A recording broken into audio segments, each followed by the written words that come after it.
सेहत है तो सब कुछ है।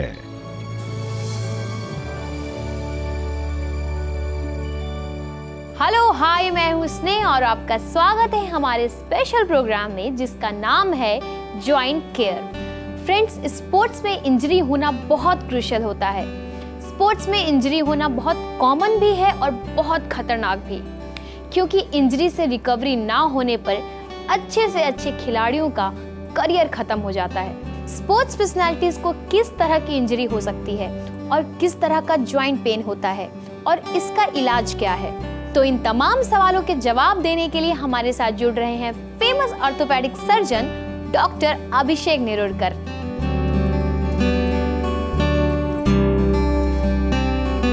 Welcome to our show doctor Nerurkar. Thank you very much for inviting me for this patient education series.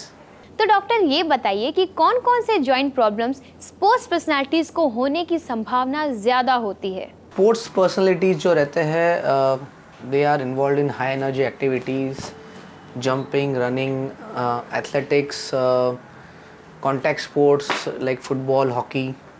ये सारी चीज़ों में बहुत सारे स्ट्रक्चर्स स्ट्रेस में होते हैं और डैमेज हो सकता है। जॉइंट के अंदर डैमेज हो सकता है, जॉइंट के बाहर मसल्स में, टेंडन्स में डैमेज हो सकता है। और इंजरीज़, एक्यूट इंजरीज़ मतलब कभी कभी फ्रैक्चर्स वगैरह होना भी पॉसिबल है इन स्पोर्टिंग।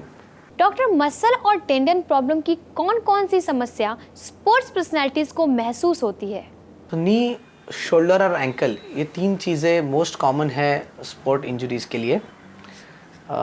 कौन सा स्पोर्ट्स खेल रहे हैं उसके ऊपर काफ़ी सारा डिपेंडेंट है जो डैमेजेस। जैसे टेनिस में यूजुअली जो एल्बो पेन है वो काफ़ी होता है, जिसमें थ्रोइंग लगता है उसमें शोल्डर पेन काफ़ी होता है। फुटबॉल और हॉकी जैसे स्पोर्ट्स में नी और एंकल पेन सबसे ज़्यादा होता है, नी और एंकल इंजरीज़। सो हम कौन सा स्पोर्ट्स फॉलो कर रहे हैं उसके ऊपर जो इंजरीज़ है वो डिपेंडेंट है। तो डॉक्टर ये बताइए कि इसके लिए ट्रीटमेंट ऑप्शंस क्या उपलब्ध है? ट्रीटमेंट इस चीज़ पे डिपेंड करता है कि डैमेज क्या है। अगर नी के अंदरूनी कोई इंजरी है तो आर्थ्रोस्कोपी से हम उसको ट्रीट कर सकते हैं, चाहे वो लिगामेंट इंजरी हो या चाहे वो मेनिस्कल इंजरी हो। शोल्डर डिसलोकेशंस है वो भी आर्थ्रोस्कोपी से ट्रीट हो सकते हैं। जो चीज़ें आर्थ्रोस्कोपी के बाहर है, जैसे जॉइंट के बाहर है, उसको आर्थ्रोस्कोपी से हम नहीं ट्रीट कर सकते, इसके लिए ओपन सर्जरीज लगते हैं अगर डैमेज कंप्लीट है। तो अगर पार्शियल डैमेज है तो हम उसको रेस्ट, आइस और एलिवेशन, ये बेसिक जो मॉडलिटीज़ है उसको देके जो स्प्लिंटिंग है, चाहे वो प्लास्टर हो या चाहे वो ब्रेसिस हो, उसको लगा के हम उसको प्रोटेक्ट कर सकते हैं ताकि हम उसको प्रॉपर हीलिंग का चांस दे सकें। डॉक्टर, ट्रीटमेंट के बाद क्या स्पोर्ट्स पर्सनालिटी खेल गतिविधि में जल्द से जल्द वापस जा सकते हैं? सो रिसेंट जो मेडिकल एडवांसेस है उससे काफ़ी हद तक we have got a solution for most of the sporting issues. नए जो ब्रेसिंग है या सर्जरीज़ है, इधर आर्थ्रोस्कोपिक या ओपन जो इंस्ट्रूमेंटेशन अवेलेबल है और जो इम्प्लांट्स अवेलेबल है, उसकी वजह से हम नियर नॉर्मल फंक्शन हर एक पेशेंट को दे सकते हैं। और कोई भी स्पोर्ट्समैन को we encourage to go back to sports, और उसके लिए प्रॉपर सर्जरी और प्रॉपर रिहैबिलिटेशन, मसल स्ट्रेंथनिंग और नेचुरल उनका जो स्ट्रेंथनिंग प्रोसेस है, मतलब it is a graduated strengthening process. अगले दिन वो नहीं भागता है, पर उसको कब चलना है, कब भागना है, कौन से एक्टिविटीज़ करने हैं, ये जो प्रोटोकॉल रहता है अगर वो फॉलो करे तो he can definitely get back to the sporting games again. Doctor, क्या ट्रीटमेंट के बाद स्पोर्ट्स पर्सनालिटीज को प्रतिदिन के कार्यों में कुछ खास पालन करने की आवश्यकता है? Sports personalities have to maintain their diet and weight. So diet and weight in terms of nutrition भी है और in terms of managing the weight or forces across the joint. This is the first important thing. Regular exercising muscle tone maintain करने के लिए बहुत ज़रूरी है।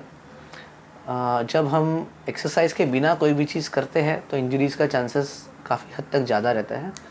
कोई भी एक्चुअली एक्टिविटी करने के पहले they should go through a proper warm up programme, जिसमें जॉगिंग हो या मसल और जॉइंट एक्टिविटी हो which is specific for that particular sport, ये हमेशा करके देन एक्चुअल स्पोर्टिंग एक्टिविटी में एंगेज होना चाहिए।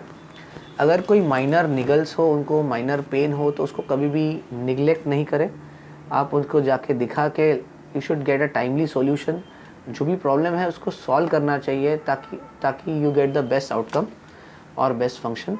अगर हम रुकते हैं, प्रॉब्लम बढ़ता है, तो डैमेज भी बढ़ेगा और रिकवरी पीरियड भी उतना ही बढ़ेगा। So you should not neglect, every body signal has to be understood और उसके लिए राइट टाइम पे राइट ट्रीटमेंट लेना बहुत ज़रूरी है। डॉक्टर, ट्रीटमेंट के बाद कौन सी एक्सरसाइजेस की सलाह दी जाती है?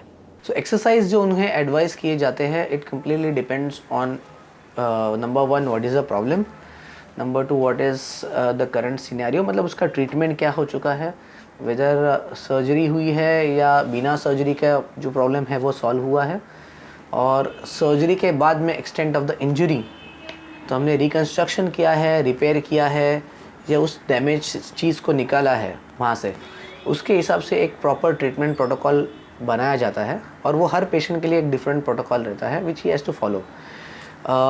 अगर रिकन्स्ट्रक्शन या रिपेयर है तो हमेशा the treatment line will extend from 6 to 9 months, जो उसका रिकवरी पीरियड रहता है।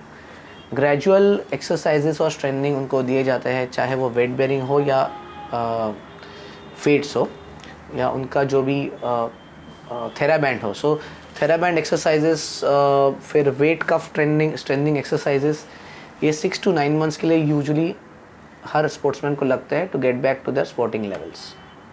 Thank you so much doctor Abhishek. आपने joint pain in sports personalities के बारे में जो नॉलेज हमारे दर्शकों को दी है, आई एम श्योर हमारे व्यूअर्स अपने बेनिफिट के लिए यूज़ करेंगे। Thank you very much for inviting me for this patient awareness program. So friends, अगर आप किसी भी प्रकार की जॉइंट प्रॉब्लम यानी knee, hips, backbone, shoulder pain, back pain, किसी भी प्रॉब्लम से परेशान हैं और ट्रीटमेंट चाहते हैं तो नोट कीजिए हमारा व्हाट्सएप नंबर। अब अपनी होस्ट एंड दोस्त को दीजिए इजाजत। See you in the next episode. Till then, take care of yourself. क्योंकि सेहत है तो सब कुछ है। Like, share, subscribe for more such informative videos.